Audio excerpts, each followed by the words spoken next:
Mısır hasadımız başladı, devam ediyor. Rekoltemiz iyidir. Yani dekara verim, birim alandaki verim iyidir.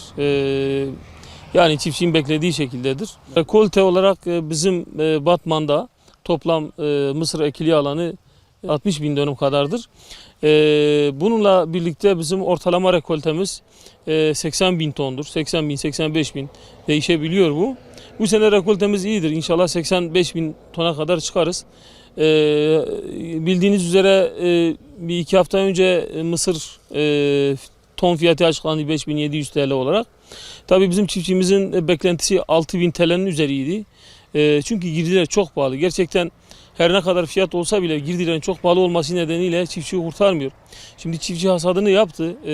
İşte bitti. Artık şu anda çiftçinin önüne bakacağı durum ekim dönemidir, gübre dönemidir, tarlayı sürme dönemidir ama sıkıntılı bir dönemdir. Şöyle sıkıntılıdır, akaryakıtın fiyatı yine beklenenin üzerindedir. Tohum fiyatı, ekilecek tohumun fiyatı yine beklenenin üzerindedir. Dolayısıyla bu konularda sıkıntılarımız var. Kiralanacak arazilerin fiyatı yine almış başını götürüyor. Sulama masrafları, ilaç masrafları, bütün bunlar tabii çiftçiyi kara kara düşündürüyor. Esasında çiftçinin emeğinin sonucu iyi bir rekolte elde etmiş. Ancak dediğim gibi girdilerin çok pahalı olması, fiyatı beklediği şekilde olmaması nedeniyle biraz çiftçimiz bu konuda istediğini alamadı gibi.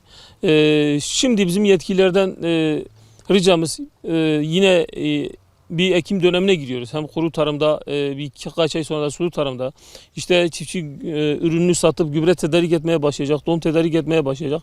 Bunlarda çiftçilere yardımcı olunması, indirime gidilmesi, süspanse edilmesi ki çiftçi daha kolay, daha rahat, daha verimli, daha mutlu bir üretim yapılabilsin. Çiftçilerimizden de bizim beklentimiz şudur. Çiftçilerimiz de tabii yoruluyorlar, emek sarf ediyorlar.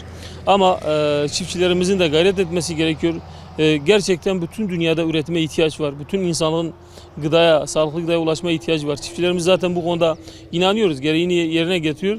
Ama yine de bir ricamızdır. Onlar da bu şekilde gayretlerine devam etsinler.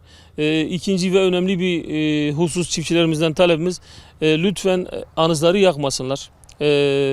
Direkt anıza sürüm yapsınlar. Çünkü anızın yakılması hem sosyal hem ekonomik hem bilimsel yönden her yönüyle topyekun bir zarardır. Ricamız anızları yakmamalarıdır.